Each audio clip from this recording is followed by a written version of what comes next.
Welcome to Books in the Freezer, a podcast dedicated to the deliciously disturbing world of horror fiction. I'm your host, Stephanie, and today I am joined by author Josh Winning. And get ready, campers, because we are headed to summer camp. Whoop Welcome to the whoop. show. Hi. Woo! We're back in the freezer. We are going to the isolation cabin. Yes. It's so great to be back here. Thank you so much for having me back on your show. Oh, of course. It's so fun to have you back on. I'm glad we got to catch up at StokerCon Yes. too. That was fun.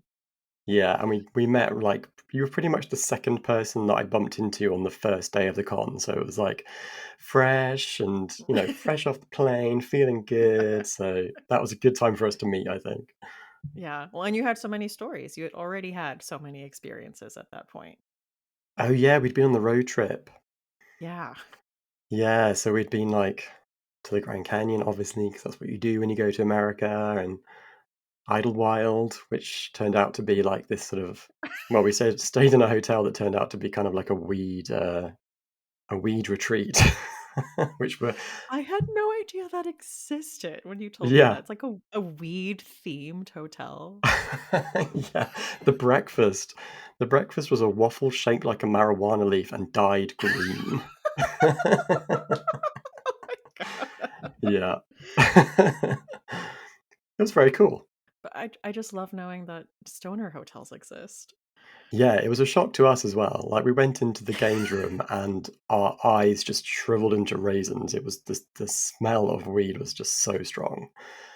And we got woken up on the first night by people throwing up in the room above us, where I assume that just meant they'd smoked way too much. Oh my gosh. But we are here not to talk about weed, but to talk about summer camp because you have a book coming out. I do. Yeah, Heads will roll. they're gonna roll. Oh my gosh, we'll tell our listeners about it.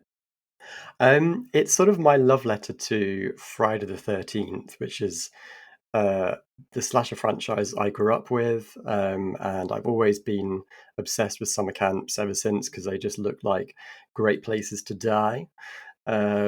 So Heads Will Roll is sort of like my modern spin on that whole setup of a bunch of people going to a summer camp in the middle of nowhere and then dying in horrific ways.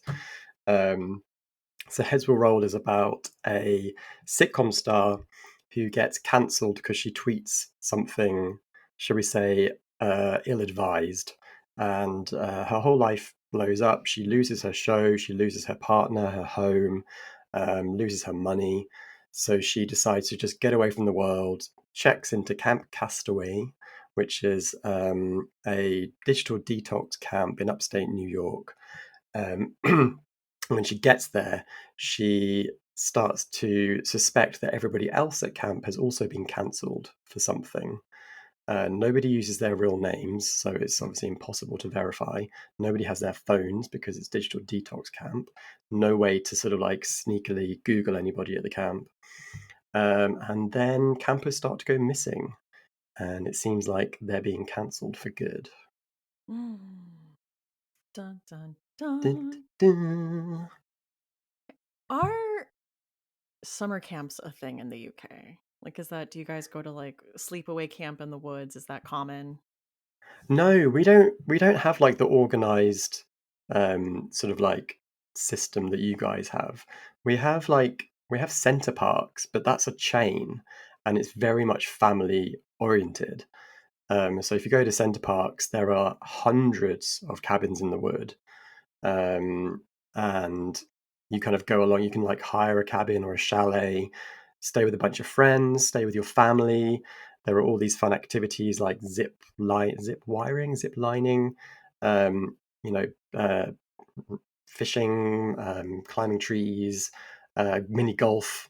They've got like sports bars and restaurants, and it's very much like a safe place to go to get away with your family, sort of Mm. like in the wild. But yeah, we don't have a place that children are sent to Yeah. spend the summer. you know. As far as I know, we don't really have that. Yeah, it seems like quite a specifically American thing. It might be.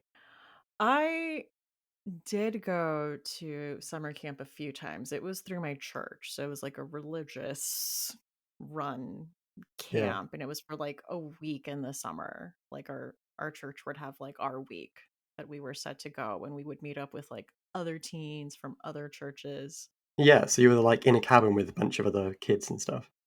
Yeah, Ah, and was it fun? but it was fun. I mean, there was a lot of religious activity. Like we would have to like wake up and do like prayer and Bible verses and then go to like preaching like in the middle of the day and then like several sessions of it at night, which is a whole thing we can get Yeah. into, but we won't, not on this one.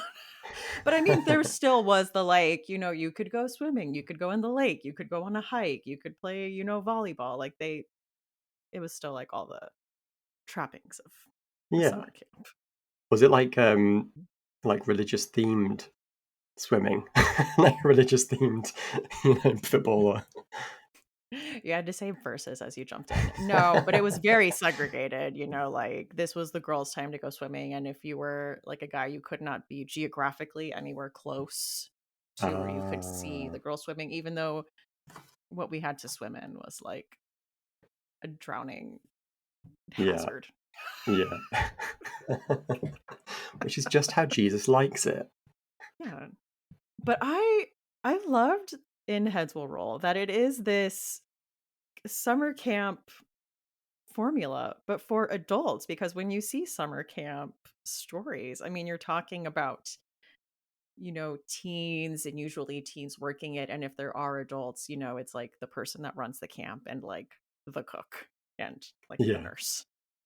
But this is yeah. like we have a way to have adults as the campers, which was Yeah. It was a weird one because in my mind, it wasn't when I first started plotting the book and like starting to write the book, it was really just a wellness retreat, Mhm. which I've done. I did a wellness retreat in Wales, which was really cool. It was very much like a spiritual retreat, which I was sent on as a journalist. It was one of the first ever um, sort of assignments that I had as a young journalist, and it was this like manor house in the middle of the Welsh countryside. It was beautiful, and we did things like drawing auras and um, like writing down sort of not sins, but like writing down things that we wanted to leave behind, and we like Mhm. threw those things in the fire and did like a whole ceremony. So I was kind of drawing from that when I was imagining Camp Castaway, but my Okay. editor, who is American, I had two editors on this, but one of them, he kind of said, "Let's really play up the summer camp vibe and make it somewhere that is really like a wish fulfillment type scenario where people reading it, it would seem like quite an idyllic thing to do. Get rid of your phones, live Yeah. wild and free for a while." So I kind of smushed those two things together, and Yeah. yeah, it kind of ended up as maybe more of a summer camp than it initially was. It's interesting. I definitely do see the wellness retreat DNA in Yeah, there. cool. Um, it's so cool. Do you remember what was your aura? I don't remember. Did you have to find like other people's auras? Yeah, you kind of Okay. sat, was it in a circle, or you were paired up and you were given a sheet of paper with, like, the outline of a head on it, which is kind of sinister. And Okay. then you sat opposite your partner, who was obviously a complete stranger you'd never met before, and then you just drew their auras, and I don't know, I didn't fully buy into that side of it. It was almost like doing homework for a teacher who was going to give you an A no matter what. So I just sort of drew anything, and the teacher, the woman who was lovely, sort of said, "Oh yeah, I can see some blue in there or some green in there." So okay, great. But she was very insightful. Like she was a spiritual leader, um, the woman who ran it, and she did have some like just an ability to to look into you. And I remember doing an activity where you kind of meet your spirit guides, and I kind of like was trying to get into it, and I was like, well, I feel like maybe I've got two spirit guides. And she said to me, that's not surprising because you you're constantly second guessing yourself and you never make a real decision, like something about that. And I was like, oh shit, how the fuck did you figure that out? Maybe I do have spirit guides. Or maybe she was just very good at her job. Yeah. You felt seen, you felt attacked. I felt both of those things. Yeah. Well, another thing I loved is Willow, your protagonist, horror fan. Yes. Horror was a She horror book fan. Yes, that's the thing, is people often, when they think about horror fans, they just think of movies, but horror books are awesome. There are so many great horror books out there. This year is crazy for horror books. It You is. know, we've got new books from Paul Tremblay, two new books from Stephen Graham Jones. We've got a new Yeah. Josh Malerman. We've got a new CJ Lead. There's so many Yeah. amazing books coming out. There truly Um, are. yeah, horror rules the world.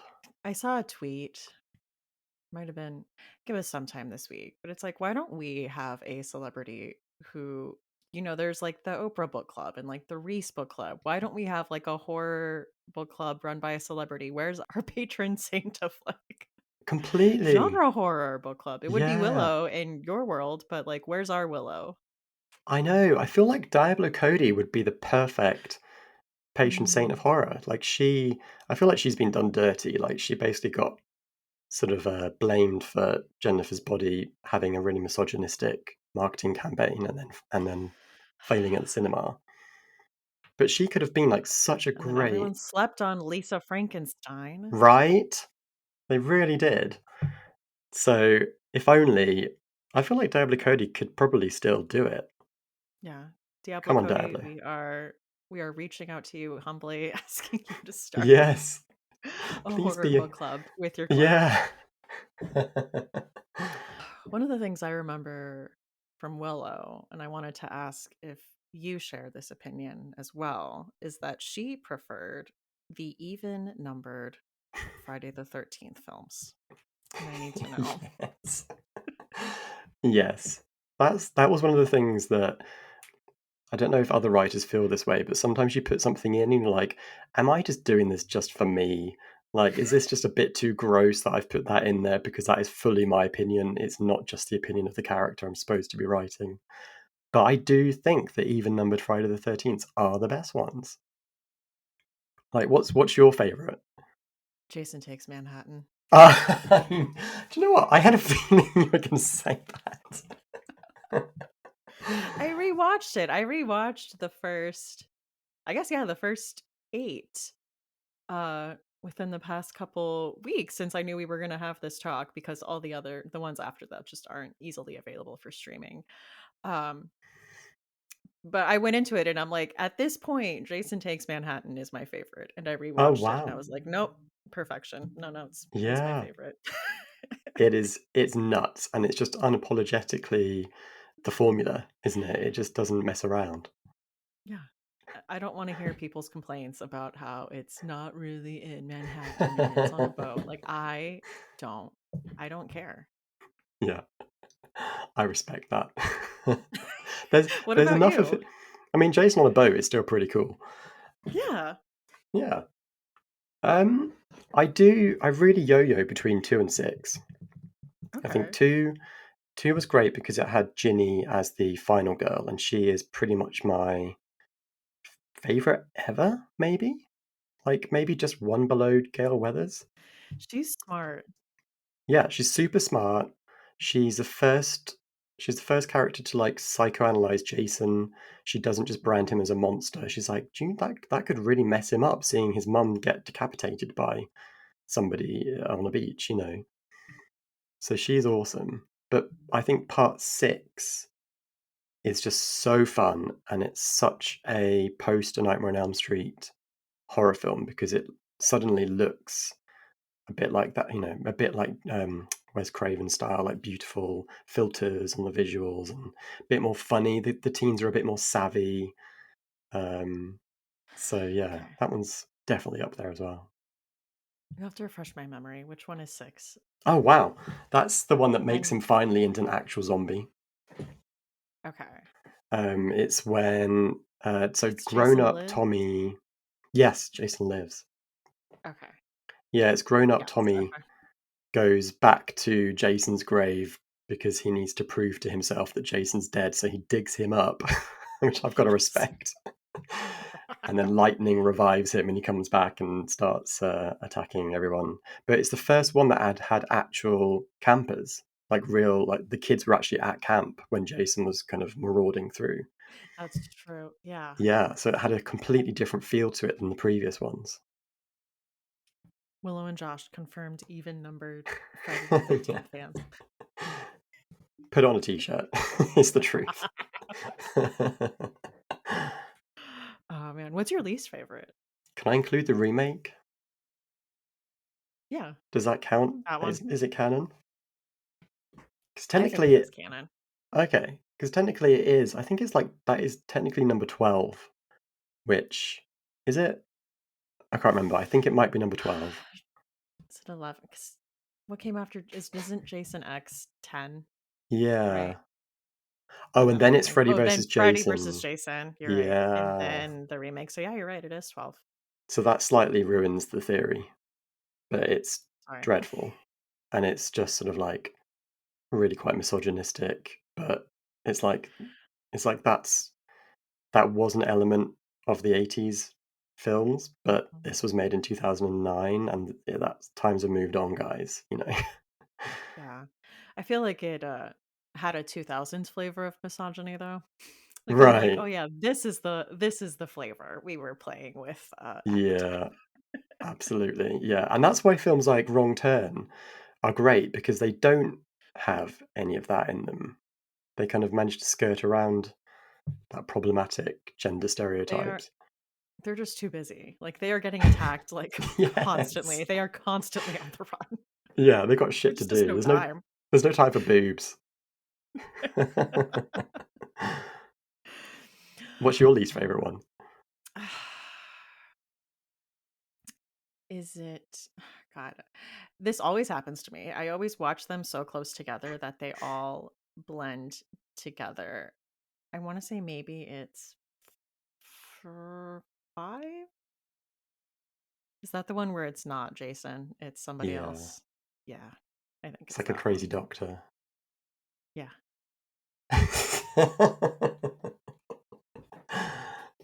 Yeah, it's not great. Well, it's one of those like if I had paid money to see this at a movie theater and I was sold a Jason movie and it ended up Mhm. being this, I would be mad. Yeah, because it still uses the mask, and the mask is still on the Yeah. poster, Yeah. and it's called Friday the 13th, and it also has a really horrible, doesn't the guy gets bullied and, like, really quite horrifically murdered quite early on, and Yeah. it's just like that it felt really, like, dark in a way that isn't part of this franchise. It was horrible. So, not my favorite. Yeah. Yeah. All right. Well, should we talk about some movies that go into summer camp horror? Let's do it. I mean, we have been talking about Friday the 13th, so I think that goes without goes Yeah. without saying. But also horror cult classic Sleepaway Camp. Yes. So, how recently have you watched Sleepaway Camp? I watched it for the first time, I want to say like 4-ish years ago. And I feel like I've watched it since then at least once or twice. Okay. How about you? I haven't seen it since I was a teenager. It was really, really hard to find over here for the longest time. Really? Yeah, I don't think it actually got a release over here. Like it was 1983, so yeah, maybe it was just too low budget. It just didn't pick up distribution. Yeah. So I only saw it because I managed to get hold of a US VHS, and I had a VHS player that happened to be able to play US tapes.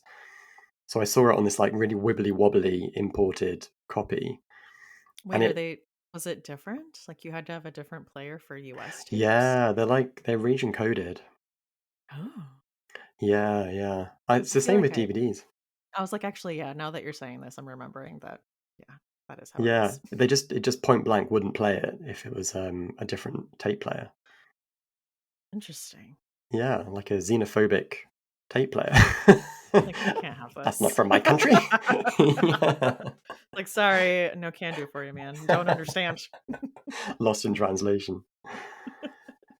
Um, it's a really like it's an interesting one because it is canon, but it's so problematic. There's some really like not okay stuff in that film. No. I know there's been a lot of retrospectives on it. It's on my TBR, but BJ and Harmony Colangelo recently wrote a book um Mm. about Sleepaway Camp that I want to check out because I definitely enjoyed their perspective. I listened to, I think they did it on their podcast, This Ends at Prom. Oh, cool. I've not heard of that. I'll definitely have to give that a listen.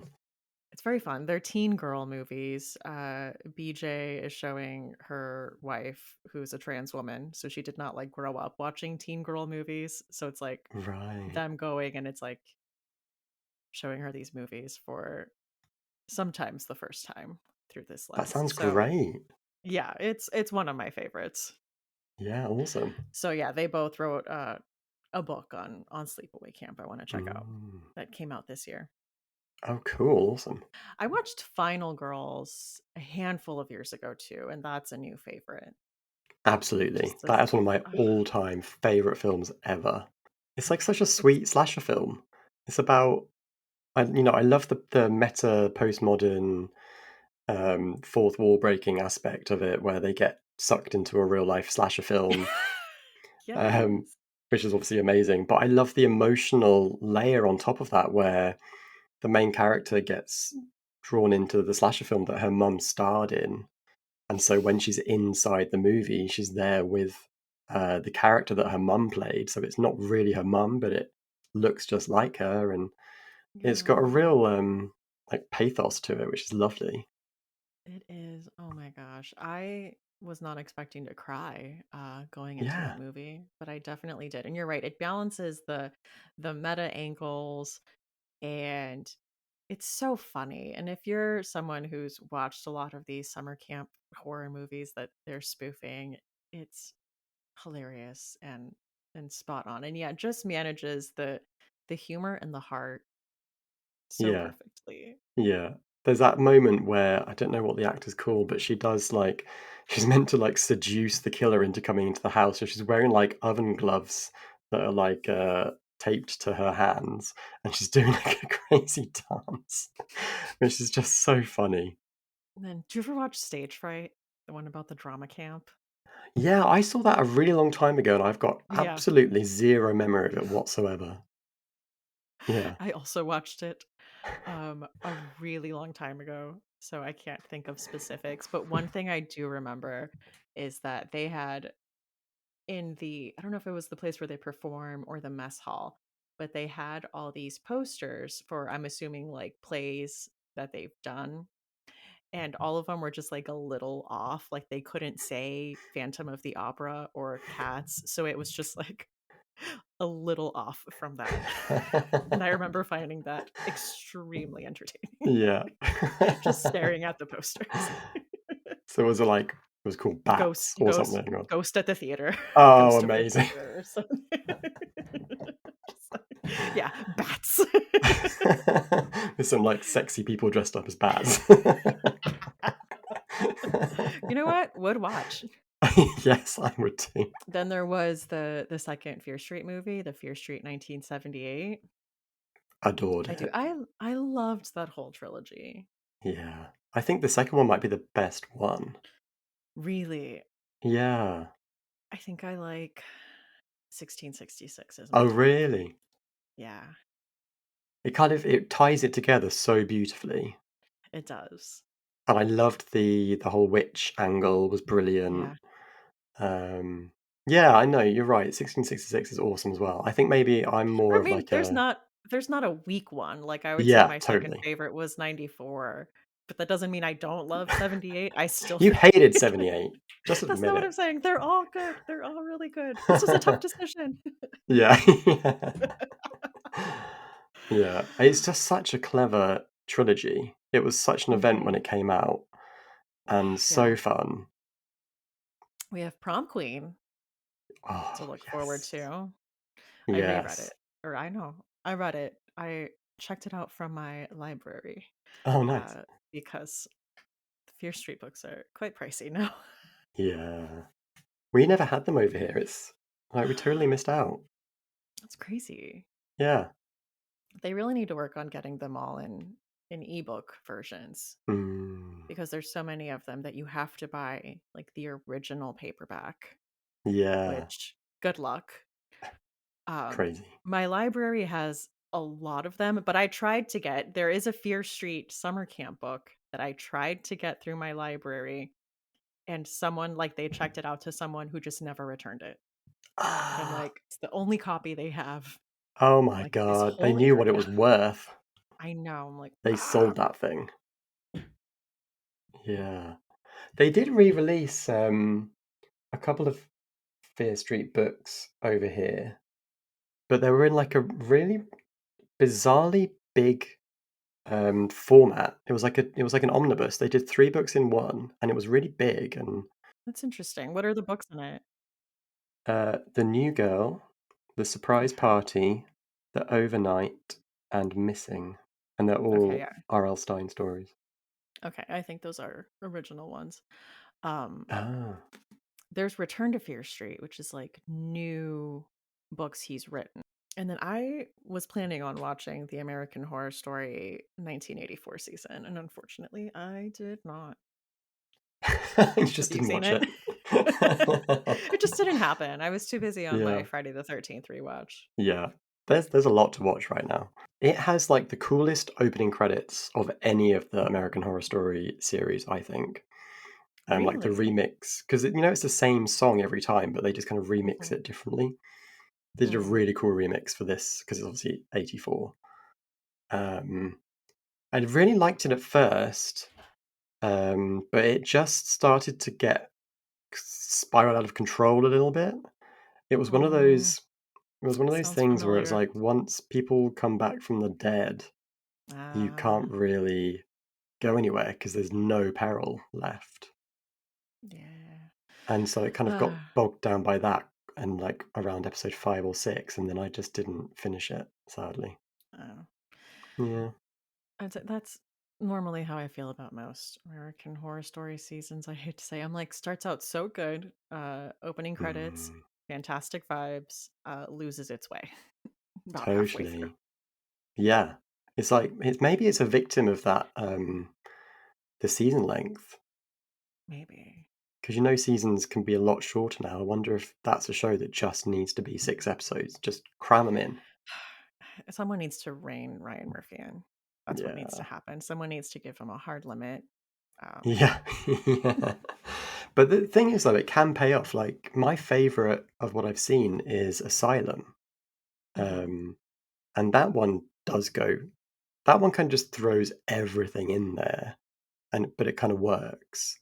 And, like, the final episode had me bawling, which I wasn't expecting. But yeah, so that kind of it kind of paid off in that season, but then other seasons it's like, no, come on, just editorialize. What's the message? Yeah. I loved Coven. I think I love like Yeah. witchy characters. Yeah, and witches are just awesome. And Stevie Nicks was in it, so that's Yeah. always going to be a good thing.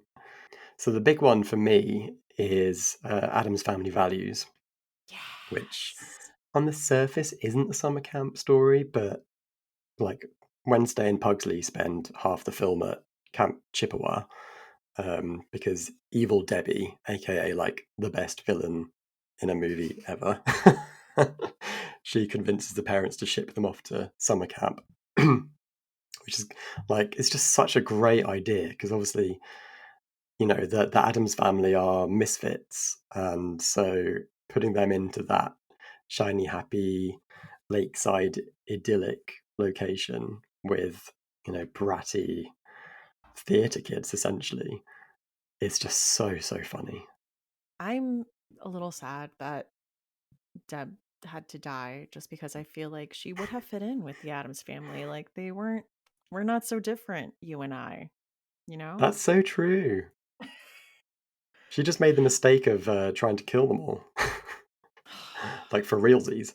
But knowing the Adamses, like, I really feel like they would have let that go. They'd been like, happens to Yeah. the best of us. Like, we've all been there. Okay. I think it was a Um, style I think it was a style thing. Morticia just couldn't get past the the pastels. pastels. Yep. Understood. As someone Yeah. who looks awful in pastels, I understand. Um, but yeah, I mean, the iconic play that for some reason at this summer camp is about the first Thanksgiving. A lot of question marks Yeah. there, but it Yeah. just made for such an iconic scene that I'm fine with the direction it took. And it's, Christine Baranski Yes, as I one am of always the excited when she shows up in oh, something. I love her. Ever since Sybil, the sitcom, she's just my number one. Dr. Dick. Just as unhinged camp a co-owner person running the camp. I don't know. Yeah, with, he was an Ally McBeal. Peter I can never remember his name, but he's very funny as well. He was an Ally McBeal as, one of the eccentric senior lawyers.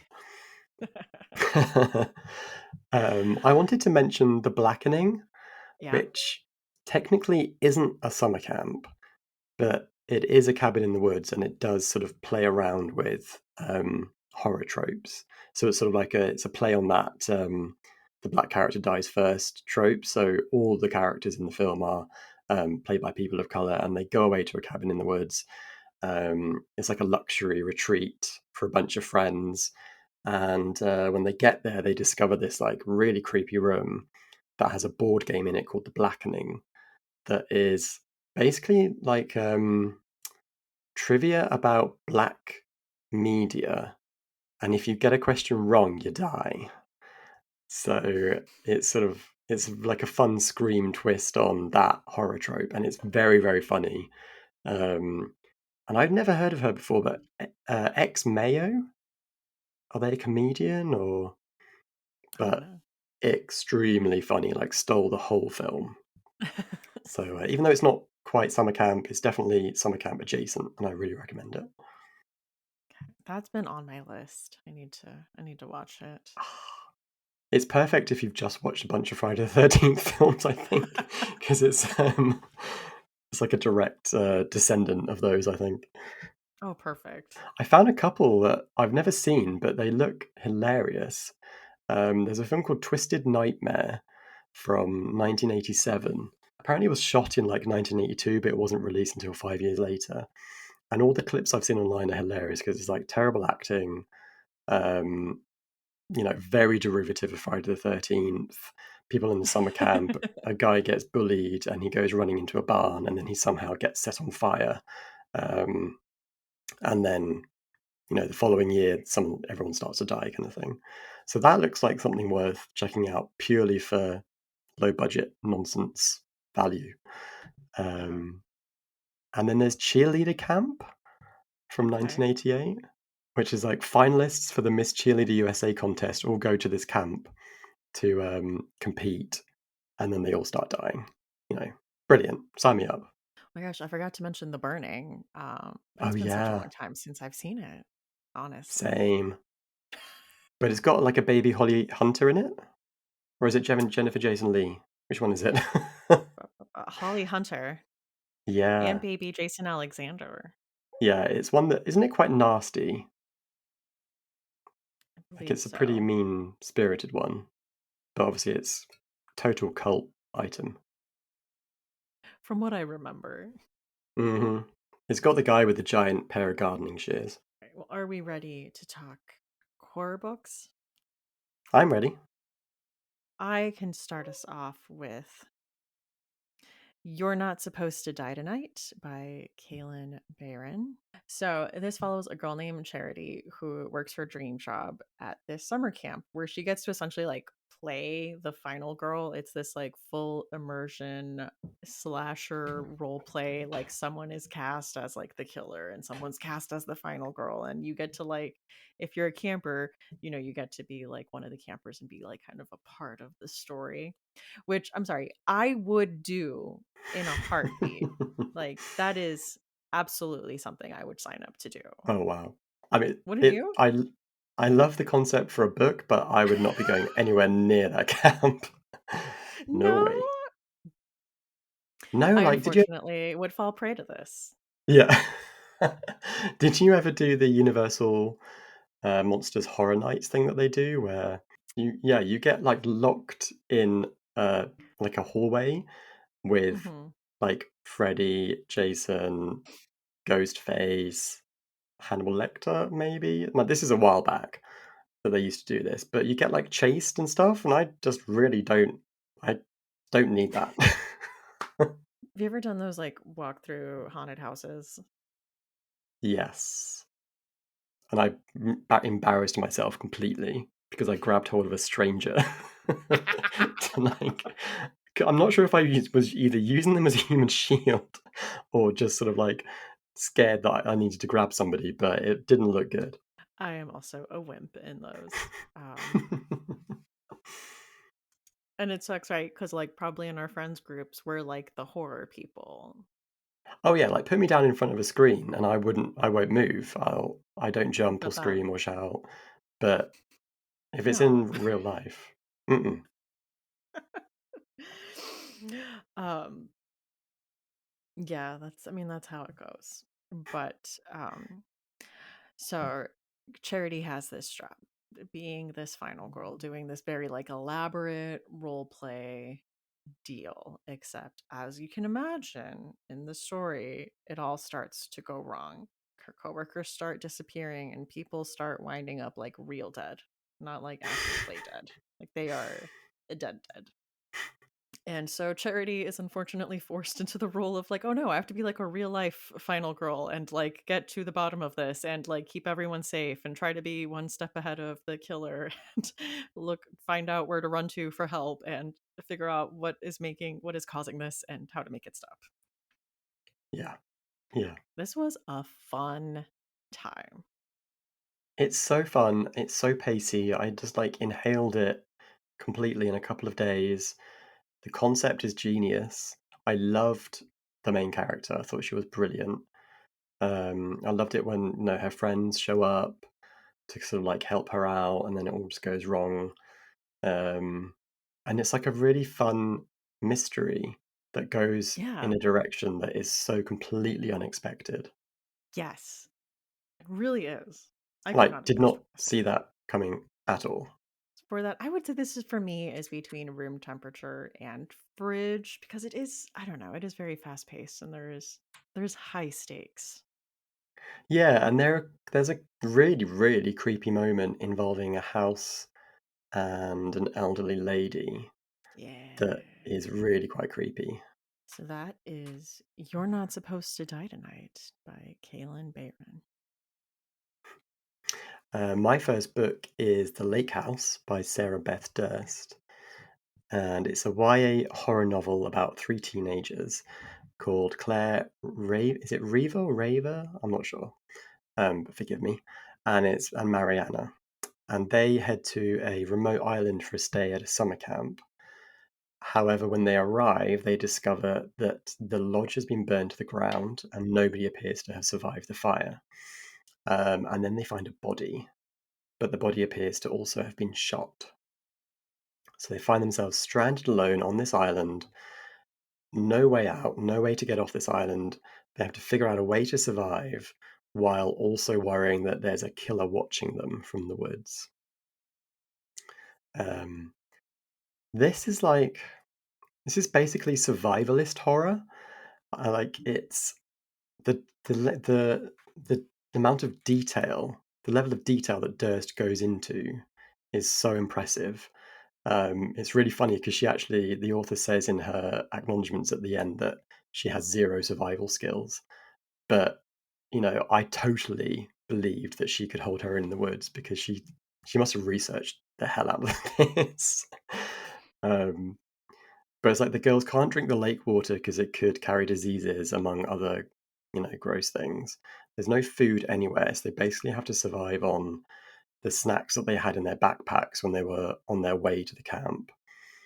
Um, and yeah, it's basically about how horrific it would be to try to survive in the wild, and then you throw in the potential killer in the woods as well. It's really, really cool idea.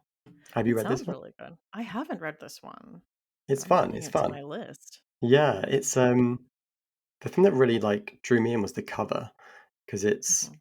it shows a girl's face, but her eyes are covered by this like spooky motif of a shadowy figure in the woods, and it's just so eerie. It's really effective.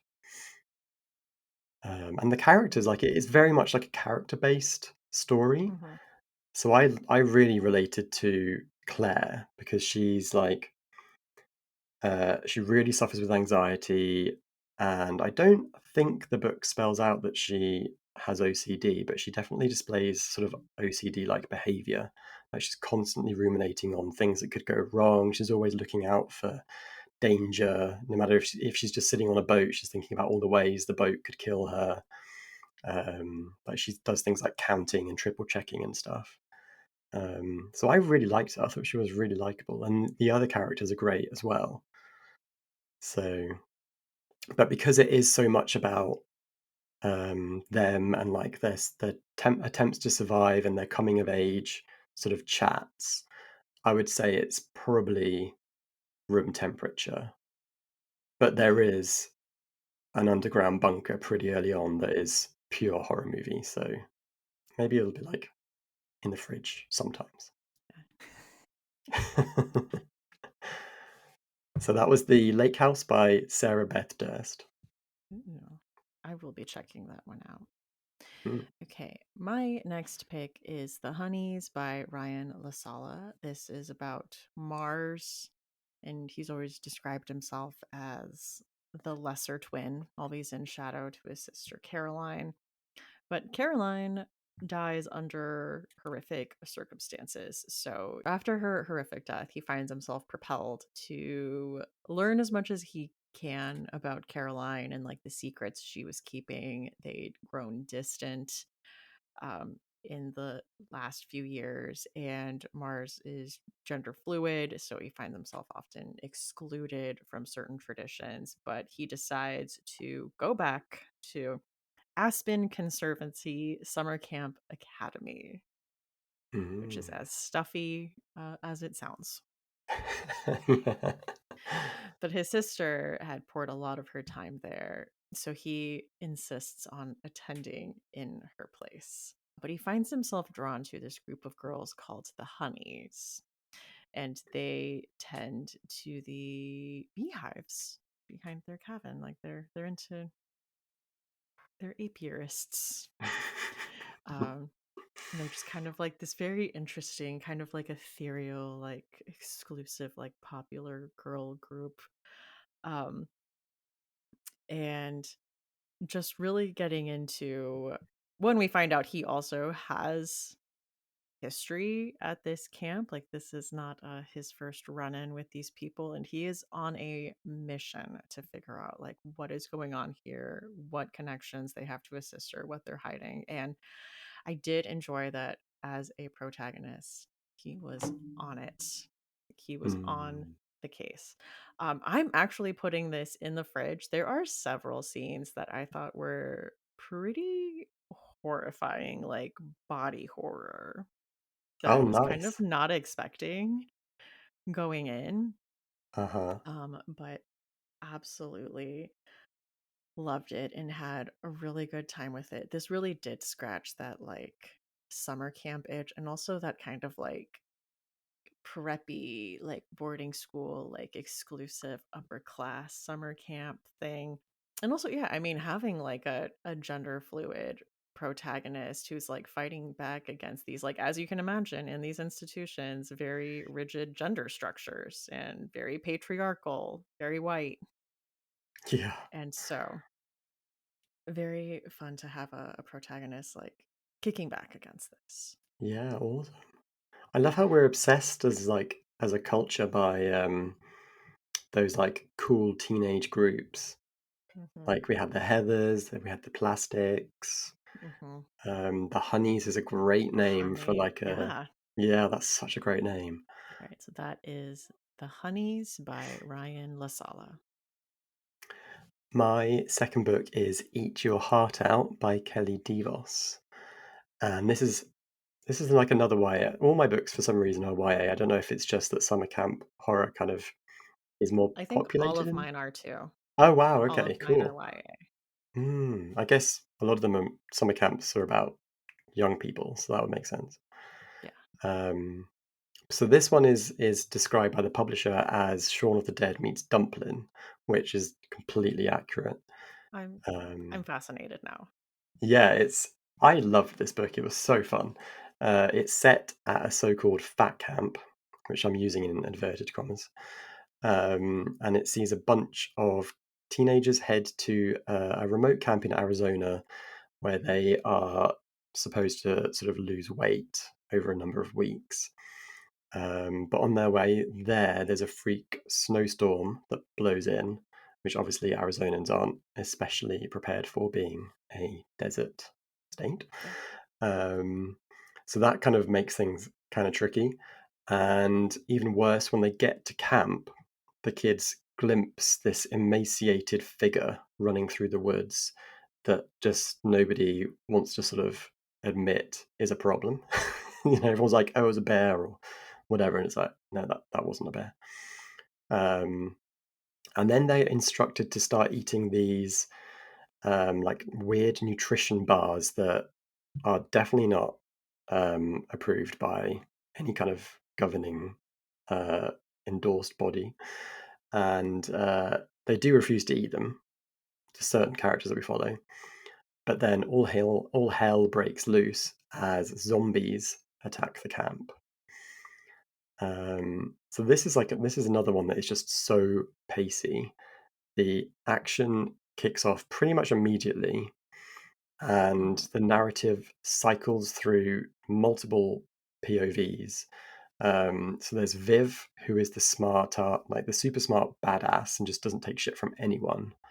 Um, and I loved her. She's awesome. She's like strong and confident, and she's plus size, and she can be all those things. She doesn't have to.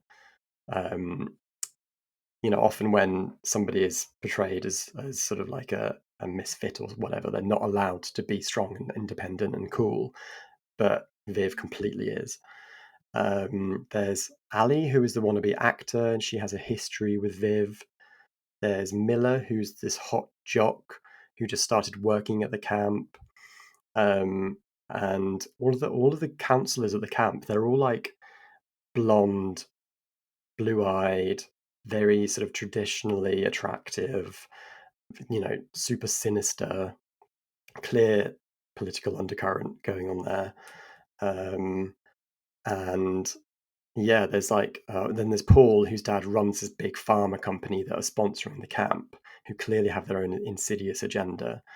And as the book progresses, you start to learn why there are zombies at camp, what's really going on, and it's just brilliant. It's really fun. It sounds really good. I'm surprised I hadn't heard of this one.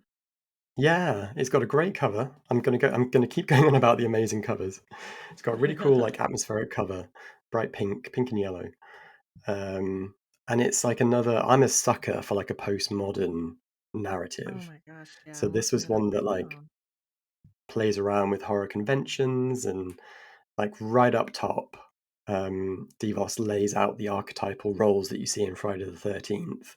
And there's this like fun mystery of like who actually at the camp fits those roles.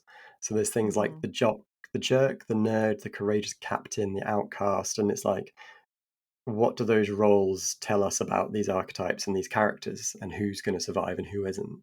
It's fun. I'm adding that to my list immediately. You Yay, are cool. adding to my list. Yay. I think this one probably belongs in the fridge because it is atmospheric and spooky, and there is some gore.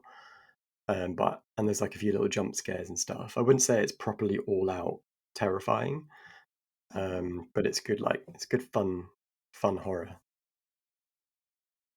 Love it. It looks good, and like you mentioned, that cover is Mm. incredible. I want it. Very cool. So that was "Eat Your Heart Out" by Kelly DeVos. Perfect. All right, my final official pick is The Box in the Woods by Maureen Johnson. This is in the Truly Devious series of YA books, and the Truliest Devious. Wow, the Truly Devious plot line kind of wraps up in its like trilogy, and then this is the first book that takes place after those events have all been wrapped up in the trilogy, and so we are following amateur sleuth Stevie Bell, who I love, and not just because her name is Stephanie and she is also from Pittsburgh and has anxiety and loves horror. Um, but like, Whoa! why wouldn't I Someone love wrote your her? life. I know. But amateur sleuth Stevie Bell needs a good murder. After catching a killer at her high school, she's back at home for a moment. And that means a boring summer. Until she gets a message from the owner of Sunny Pines, formerly known as Camp Wonderfalls, the site of the notorious unsolved case, the Box in the Woods murders. Where back in 1978, 4 camp counselors were killed in the woods outside the town. Their bodies were left in a gruesome display, and the new owner offers Stevie an invitation to come to camp and help him work on a true crime podcast about the case. Mm. Stevie agrees as long as she can bring along her friends from Ellingham Academy. But something evil still lurks in Barlow Corners. When Stevie opens the lid on this long dormant case, she gets much more than she bargained for. And she may not Mm. make it out alive. Yeah, and her friends are their days are numbered, I think. Yeah.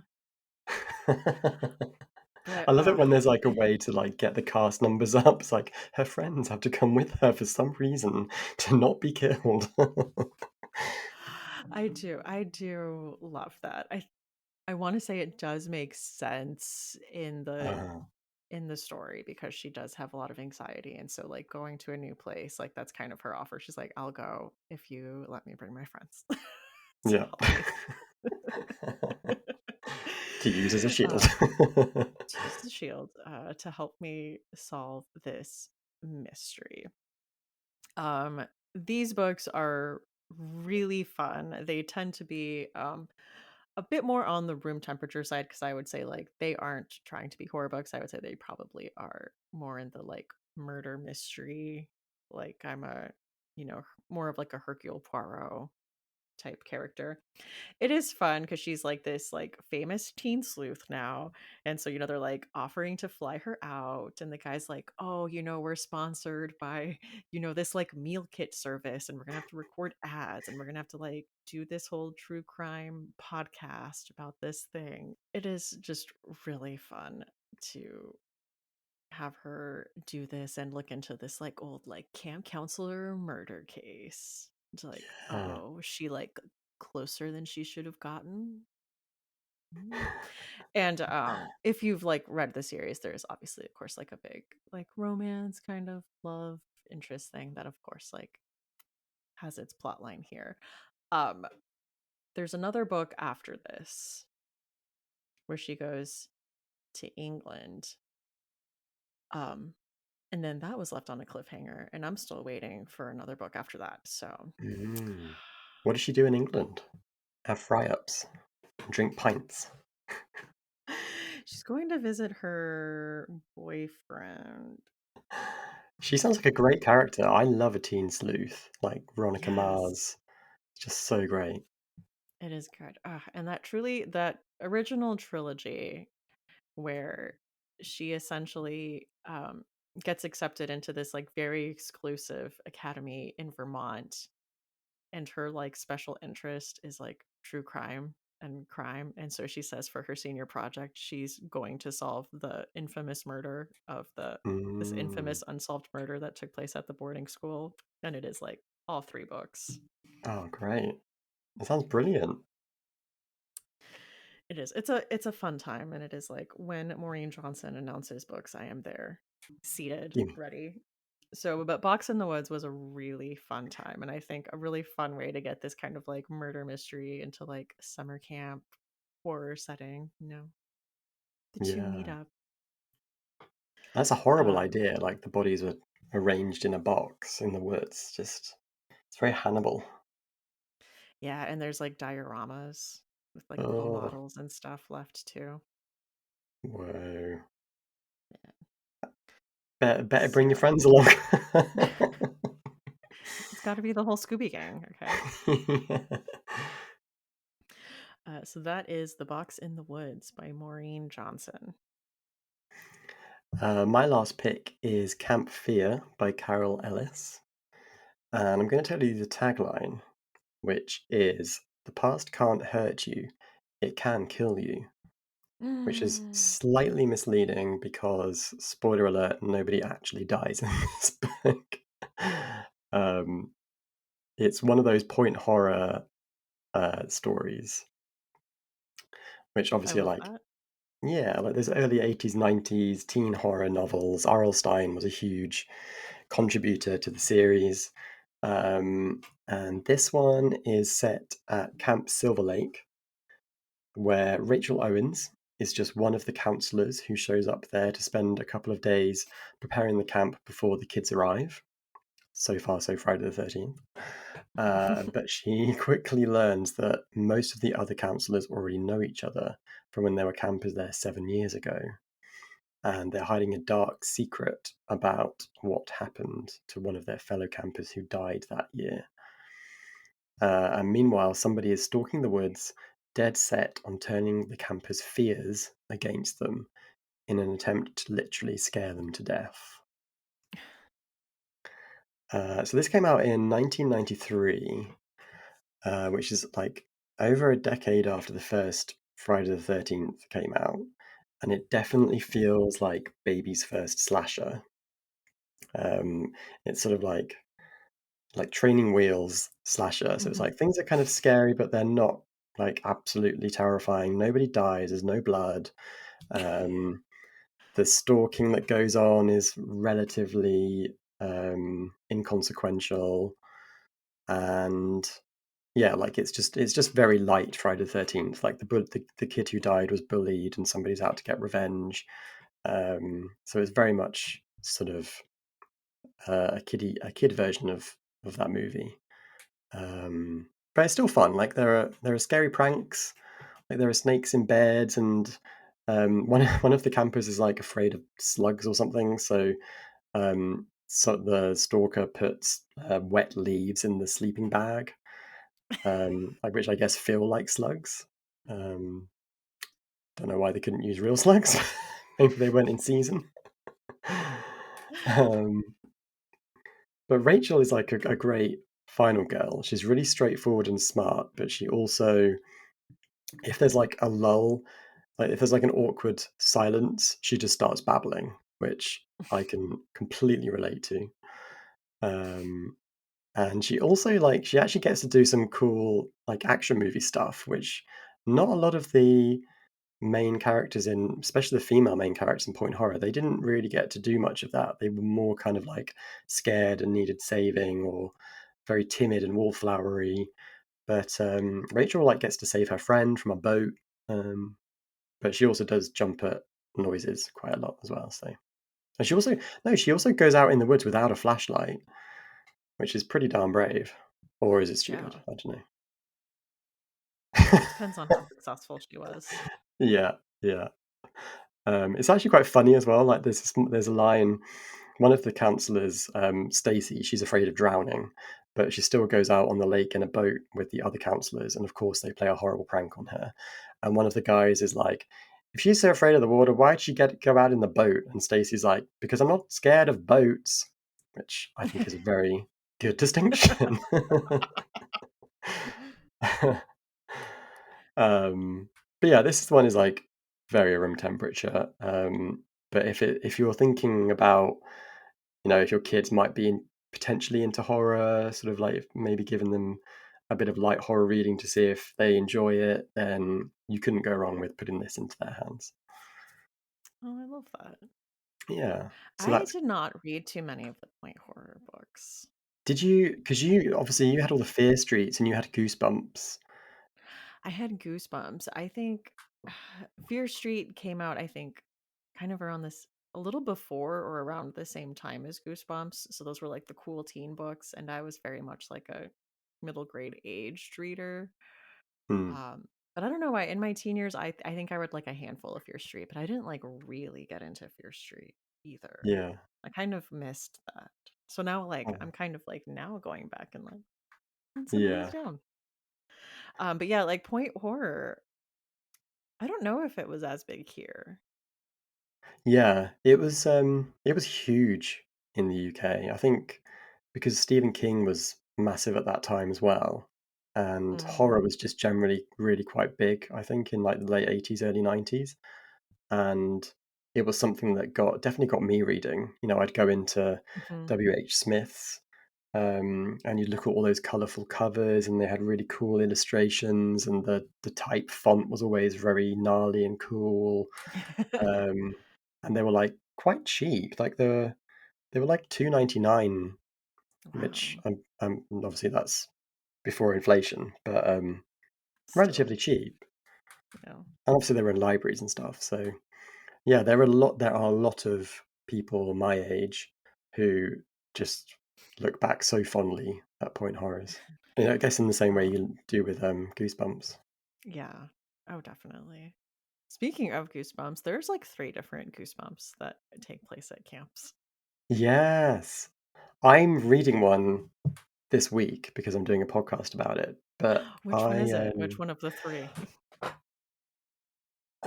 is it Welcome to Camp Nightmare? That one is my favorite. Yeah, Welcome to Camp Oh, Nightmare. Then there's The Curse of Camp Cold Lake and Ghost Camp. whoa. I know that. Are they all very different? They are pretty different.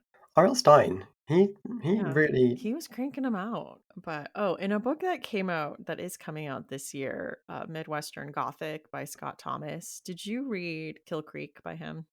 no, but Okay. I've seen the cover a lot. Yeah, so he has like a novella, a collection of novellas coming out this year called Midwestern Gothic. Um, and there is one novella in there called The Boy in the Woods, which follows a boy who has a facial deformity and he is at a summer camp. And like, everyone's been picked up, but he and like another girl are stuck there for like an extra day waiting for their parents. And Mm. something starts infecting everyone. Ugh. That sounds great. It was really good. It's a There's great something collection. Oh, cool. There is something creepy about, like, my parents were both teachers, and I used to spend a lot of time after school had finished in empty schools. And Oh, there is yeah. something quite creepy about being places that are usually really busy and well populated that Yeah. then suddenly get quiet. It's like So, an like, that unknown camp sounds, space. yeah, exactly. Like, what even is this place now? Then one I read quite a long time ago um, is The Summer is Over and We Are Not Yet Saved by Joey Comeau. Have you read that one? I haven't read it, but Rob on Arc Party, was it Rob? Yes, I think it was Rob. He recommended that to me just last week, and it sounds so good. It's like a single mom gets a job doing like special effects for a horror movie, and she's trying to find like childcare for her son. And I think it's her parents or her parents know someone that runs a like religious summer camp that will like Mm. watch her, that her son can attend, and that will, he'll have something to do while she takes this job. And of course, there is a slasher at this Bible camp set loose, and you're also getting like letters from the mom being like, "Here's how I'm doing at my job. Like, hope everything's great with you." Um, And I remember this one was very heartbreaking and sad because the campers are like children. Oh, It's what? dark. Like they are not teens, they are children. Yeah. It's That's a something it's a sad one. that was something that happened with Fear Street 1978. Like those kids are like middle grade kids and they get brutally butchered. That nerd with the glasses who just wants to be everyone's friend and like keeps making bad jokes gets like axe murdered. Sad, sad. Yeah. Um, and then one that I want that is on my TBR, and I would say it's not summer camp, but it's like outdoor camping, so summer camp adjacent, Mm. is Hiding Lies by Stephanie Rose. Mm. But that's about a like forensic photographer who's assigned this like case where this couple was camping and was murdered, and it kind of has this like kind of kind of seems like Maeve Fly You type Oh ending wow. where she's like, "Oh, am I more connected to this than I thought?" Yeah. Mm. It seems like it That gets sounds dark, cool. and I'm into that. It's got like a tent Yeah. on the cover, but Yeah. it's coming out like this Halloween week. Sounds fun. Awesome. Cool. I have a couple that I haven't read yet, disclaimer, but they're definitely on my radar. There's Welcome to Camp Killer by Cynthia Murphy. And I think yeah, she had some books out in the US this year, I think. She does like teen horror, really cool.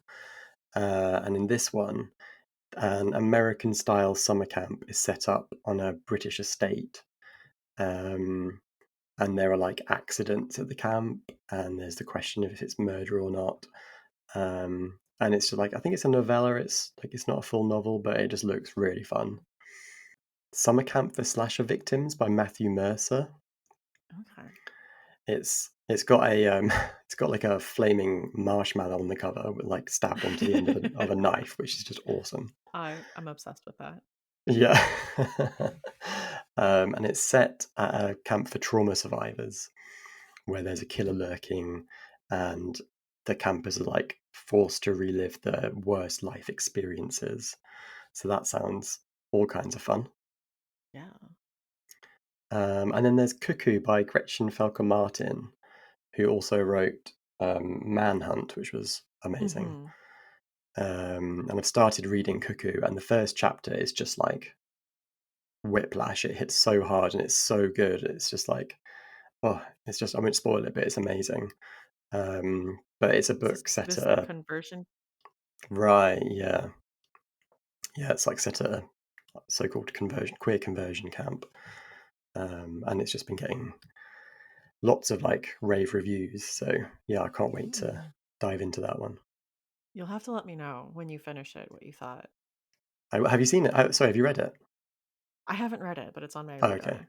Oh, okay, cool. I'll let you know. Also, I think we both had on here The Last Time I Lied Oh, yes. by Riley Sager. Yeah. I haven't read it in a long, long I time. don't mean either. Yeah. But I read it when it I first came out. yeah, I did do a summer camp horror episode several years ago, and I think this was one of the picks. Oh, And cool. yeah, Oh my this God. summer So yeah, we're like the Friday the 13th part two of your this summer is camp Friday the podcasts. Mhm. Yes. uh yeah, 2019. Whoa. Congratulations on Uh being on the air for so long. so it is Kill River, The Con Season, Kill Hill Carnage, The Wild Ones, and Under the Blade by Matt Serafini. Oh, yes. Kill, River, and Under the Blade. I have both of those. And yeah, I'm desperate to They're read those. fun. They're good. I definitely Oh, cool. recommend them. Kill River. I remember Oh, seeing the author. He's indie, right? yes. I remember seeing him. He did a video of like how he manufactures his books. I don't know if he still does it this way, but because he wanted a very specific like paperback size, he like Yeah, they're like trims the mass them market and size. Yeah. yeah, and he puts so much work into That's each interesting. book. And he paints the covers, like they're all his paintings. Yeah, like collector's items. Yeah. So yeah, I think there's like three of the Kill River books. Then he's done like Disco Death Trap, and then there's like a golf slasher. It's fun. um, I'm waiting for I'm waiting for Stephen Graham Jones to do a camp slasher. I really want to read his take on that because oh my gosh, I can't believe he hasn't done one. yeah, it's just prime for his taking. I would absolutely kill to read that Oh, for sure. All right. Well, are we ready to talk chilling obsessions? completely. So All ready. right. What Uh, have you been enjoying? you actually mentioned it pretty much at the top of the podcast, which was probably my fault because Oh. I mentioned Diablo Cody. But my current obsession is Lisa Frankenstein, Yay. which got a very limited release in the UK. I think it also got quite a limited release in the US. Oh. But yeah, it's like a teen horror comedy, very much in the vein of Beetlejuice and Heathers. And it stars Catherine Newton as Lisa Frankenstein, whose mother was killed by by an axe murderer. Um, yeah, I can't remember if it was a I year ago or a few years ago. Yeah, it's wild. I kept waiting for them to say that that, like, wasn't real, and, at Yeah. the end of the movie, I was like, "Oh, no, wait, her mom really was killed by an axe murderer?"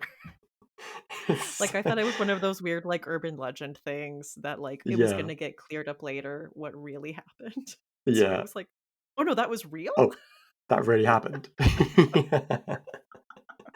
Horrific, but very entertaining. Yeah. I mean, explains the trauma, but yeah. Completely, yeah. That's the thing, it does kind of explain her wild behavior as the film progresses. Um, basically, she's obsessed. She's like that kind of like nerdy outsider at school. She's new at school because of she transferred. She's now in the same school as her stepsister because her dad remarried to this awful new stepmother. And Lisa like is obsessed with graveyards. She sort of does like she like does engraving Like, rubs, um, etchings. Yeah. etchings. Thank you. Yeah. And one night during a storm, this grave that she's been hanging out around gets hit by lightning, and the young man who's been lying in repose for you know decades comes back to life and tracks her down, and then they kind of have this like beautiful romance, which does involve murder and hacking off body parts. And it's just great. It's just like an absolute joyful horror Like, it's hug. lovely. Yeah, it's so lovely. It doesn't fuck around with like, it doesn't follow real world logic in a lot of ways. No.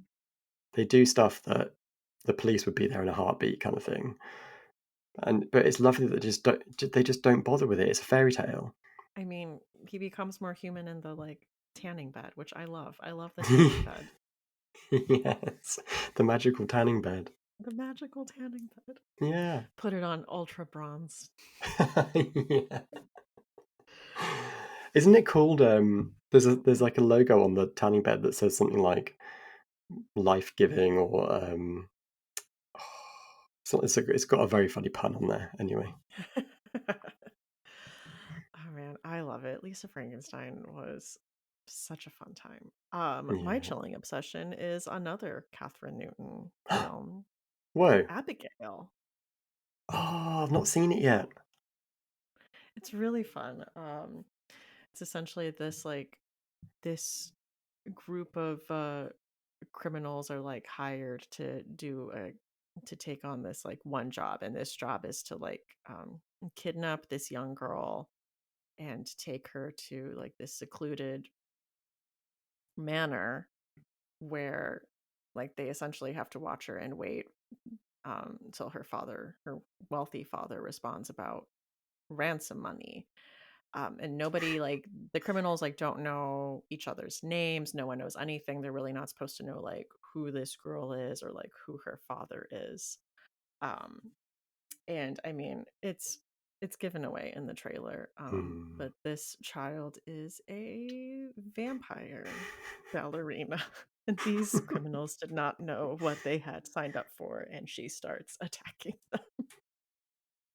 It's such a great idea. them. So So great. just It's like, be careful what you wish for. vampire ballerina. Yeah, just brilliant. It's genius.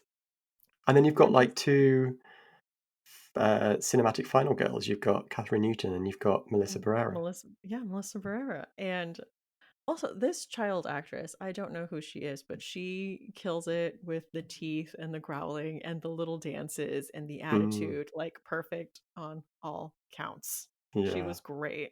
Oh, I can't wait to watch that film. I'm desperate. It is bloody. Like I can't, like, at the end of the movie, like everyone is just covered in blood. I'm like, perfect. This is actually what cinematic perfection is. It's just Yeah, everyone just covered in blood. yeah. Like the end of the Evil Dead reboot when she's used that chainsaw and she is just absolutely could not get another drop on her. Like everyone looks like they've hopped out of the like descent pool. Yes. Yes. Perfect. So that was a ton of fun. And that I think just started streaming on Peacock this week. Mm, I think was just available for streaming. awesome. All right. Well, our second tradition is to ask our guests for a final girl song. So Yeah, what are we bumping this week? my final girl song is going to be a track called "The Fury" by Starcadian. Okay. It's from his album Midnight Signal's original motion picture score, which has been fueling my writing for like at least 2 years. Uh, and it always confused me. I've never looked into it, but it is called Midnight Signal's original motion picture score. But Midnight Signals Hmm. is not a movie. It's This is all part fascinating. of yeah. It's a really cool thing that he's doing. But like so, Starcadian, I didn't even know anything about him actually before I did some research for this podcast. But he describes his music as ear movies, where he yeah, like EAR movies. He says, I basically make soundtracks to imaginary movies that I wish I'd seen when I was younger. And so they're Hmm. all like synthy 80s, but also kind of very modern sounding, um, just perfection, basically. Love them. So Wow. yeah, And so they super don't have atmospheric. are they like no words, just like Some of them do have words. okay. So he Just does what he does is like before he writes an album, he sits down and he plots out a fake film, and then he kind of workshops that film until it makes sense, and then he writes the music for that film. So that means that there are sort of certain tracks that sound like needle drops by an artist interesting. you've never heard of.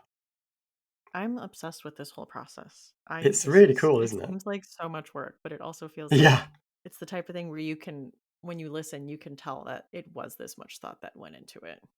yeah, exactly. It's completely unique. Wow. He's also Interesting. like he does work in movies. He's like a visual effects programmer. I don't know which ones specifically. I'm not even sure that anyone knows what his real name is. I didn't dig that deep. But yeah, he does work in the movies. But he says that it's less fulfilling than creating music. So Interesting. Well, I yeah, will be adding that to the playlist. awesome. Right. Well, thank you so much for coming on here and talking to me about summer camp horror. Thank you. It's been so fun, and I'm so happy that summer camp horror is like having a weird little moment Yeah, this year. It's a little. great. It is.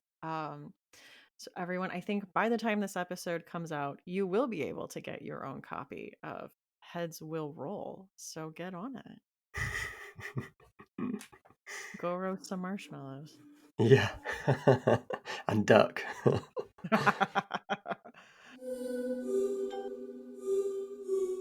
Books in the Freezer is a bi-weekly podcast. We post episodes every other Tuesday. You can find us on Instagram, Threads, and TikTok at Books in the Freezer, or send us an email at booksinthefreezer@gmail.com. Show notes for this episode and all previous episodes are at booksinthefreezer.com, where you will find a list of all the books mentioned, as well as links to several different ways you can show your support for Books in the Freezer, ranging from affiliate links, things like Libro FM and Fangoria, to our Patreon, which has 3 levels of support, to, of course, merch, because you got to show your support by wearing a What's Your Final Girl Song shirt or t-shirt or mug. Check that out at the TeePublic link on our show notes at, once again, booksinthefreezer.com. And remember, there are also ways to show your support for the podcast, which do not involve spending any money. And one of those ways is leaving a review on a site like Apple Podcasts or Spotify. So big thanks to those of you who have taken the time to do that already. I have been your host, Stephanie Gagne. Thank you so much for listening, and see you next time on Books in the Freezer.